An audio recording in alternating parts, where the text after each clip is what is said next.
Real quick, just to answer any questions you might have, I'm 6'2". Yes, I did play basketball in college. No, I do not want to play any of you one-on-one. I feel like men really need to work on their pickup lines. And this guy stopped me the other day and he asked me how tall I am. So I told him I'm 6'2". And then he looked me up and down and he goes, beastly. Not a compliment, you guys, not a compliment. Just say hi, hello, works. And I feel like everyone's trying to love and basketball me.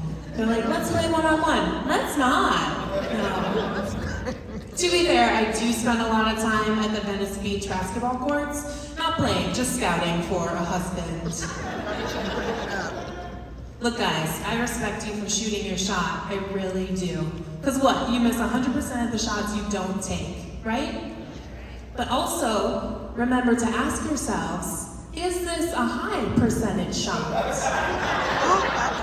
I don't know if that's the right shot for you. Maybe you should have made the extra pass to your friend in the corner and let him shoot his shot.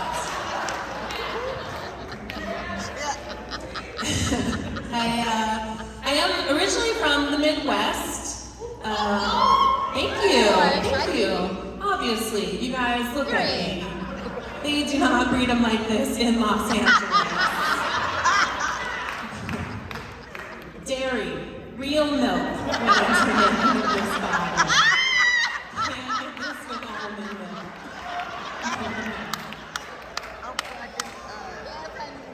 Come on, guys.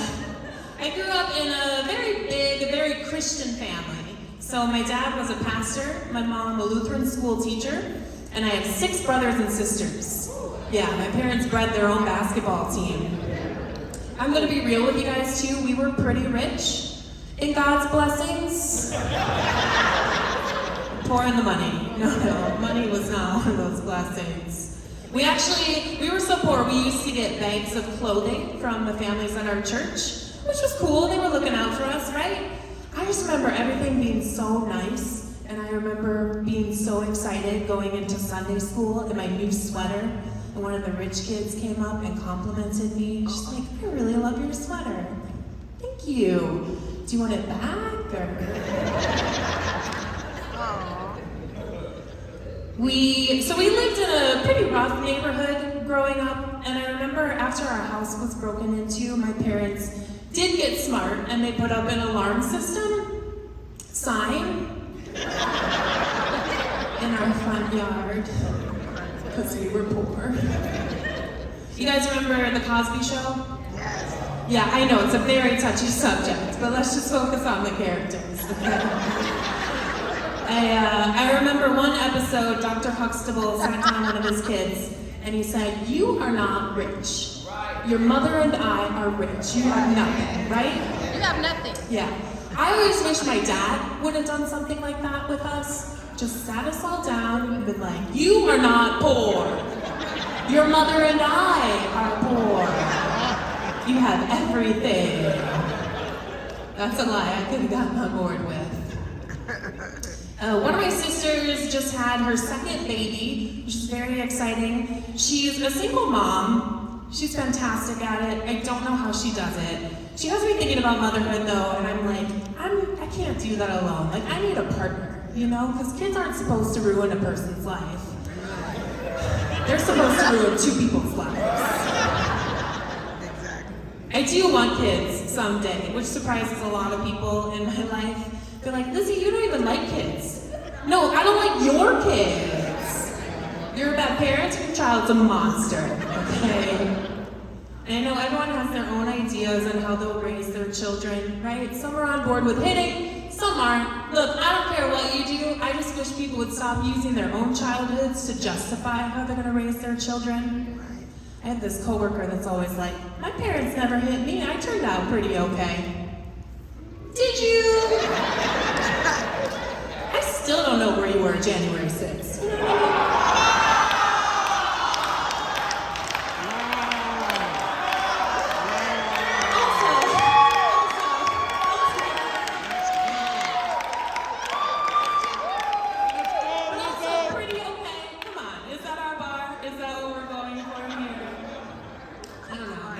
hit me. Of course they did. They were church workers. I don't know if you guys are familiar with the phrase, spare the rod, spoil the child. Yeah, some of you probably know it comes from the Bible, right? Proverbs 13:24 says, he who spares the rod hates his son. That's what it says in the Bible. You know what I learned from that? My parents loved me so much. No rod was spared. I even had my mouth washed out with soap. Anybody in here ever get that? Soap in the mouth? Yeah, a few people. Do you remember what kind of soap was used? Dial? No, she doesn't know. She suppressed that memory. Yeah, that's good. My mom used ivory bar soap. Yeah. She would wipe down the sides of our mouths, scrub the tongue, and then make us bite down on it for a few minutes. Yeah, terrible. You know what though? That stuff worked. This thing is as clean as they come now. Guess you could say I turned out pretty okay. My parents also had really high expectations for us. Growing up, I had a lot of friends whose parents would pay them for getting A's on their report cards. Anybody in here ever get that? No. That's what I like to hear. She's like, no. Me neither, okay? I would show my parents a report card full of A's. They'd be like, great, you may still live here. Thanks, Mom and Dad. I feel like it's carried over into my personal life, though, a little bit. Like, I have really high expectations for other people, and men in particular. I'm 33, I'm single, and I do think a lot of it has to do with the fact that I've set the bar really high. And that bar's like right here. I'm kidding! Oh, short men get so upset that nobody wants to date them. My short kings, I can assure you that is not always the case. Like for me, most of the times, I just don't see you. Just not in my eye level. I do think we need height sections in dating, okay? Hear me out. Well, a little audience participation, okay? If you're under 5'7", I want you to raise your hands. Under 5'7", look around, take a look around the room. Yeah, you guys are short, date amongst yourselves. 5'7" to 5'11", put up your hands, look around. Yeah, you guys are average, date other average people. 6 feet and above, you are tall, please come to me, okay? I am out here trying to breed some athletes. No, I have a friend who is always raving about dating short men, and she's so proud of herself too. She's like, I love dating short men. They're so much fun. My ex, he's 5'4", I'm a hero. You're not a hero, you're 5'6". That's dating in your section. That's what that is. Last guy I dated was 5'8". That is 6 inches shorter than me. You know what that makes me? A superhero. I really don't get though these women under 5'5" dating these men over 6 feet tall. That's a long distance relationship. What are you doing? I do get it from the male perspective though, ladies. I'm gonna let you in on a little secret, okay? If you're that short and he's that tall, he can't hear you. We know men hate listening. When he's up there, he doesn't hear a word you're saying. I know this because I have to squat down just to hear my short friends. It's true.